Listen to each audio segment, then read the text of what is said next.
Ce n'est pas le président Alassane Ouattara. Vous n'êtes pas contre le peuple ivoirien, mais contre les dirigeants qui donnent le gîte et le couvert aux déstabilisateurs du Burkina Faso. Peut-on avoir un dégel et un échange d'ambassadeurs entre les deux pays? Ça dépend de... De toute façon, ce n'est pas nous qui avons commencé cette situation. Moi, je me souviens au tout début, même le jour du 30 septembre, est-ce que l'une des premières personnes qui m'a appelé, ce n'était pas le président Alassane Ouattara. Et après, son petit frère est venu par 2 fois nous voir et tout ça. C'est vrai, on peut dire que les relations étaient bonnes, mais il a voulu qu'on suive une certaine direction. Mais comme vous avez dit, en tant que révolutionnaire, nous savons que nous ne sommes pas là pour ça.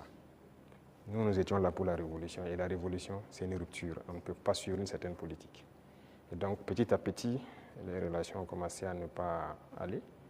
Et comme vous l'avez constaté, tous ceux qui ont voulu peut-être certains privilèges, quoi que ce soit, n'ont pas eu, se sont mis à se mettre contre nous, se sont déployés là-bas, sont entretenus, sécurisés et tout.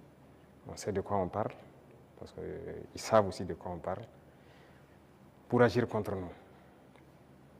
Il n'y a pas quelqu'un qui a quitté la Côte d'Ivoire et qui était venu ici en son temps. Nous avons observé ça pendant près de 2 ans.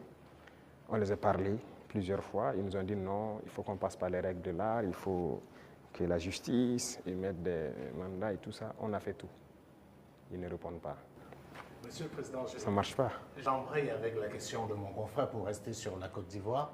Comme vous le savez très bien, la Côte d'Ivoire a une élection présidentielle cette année, dans quelques mois. Est-ce que c'est quelque chose qui vous intéresse?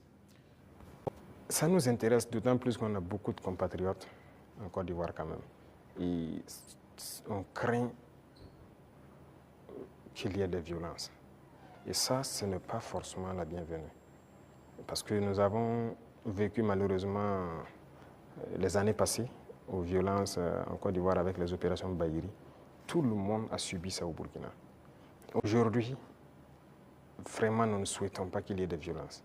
Tout à l'heure, vous avez semblé dire quelque chose.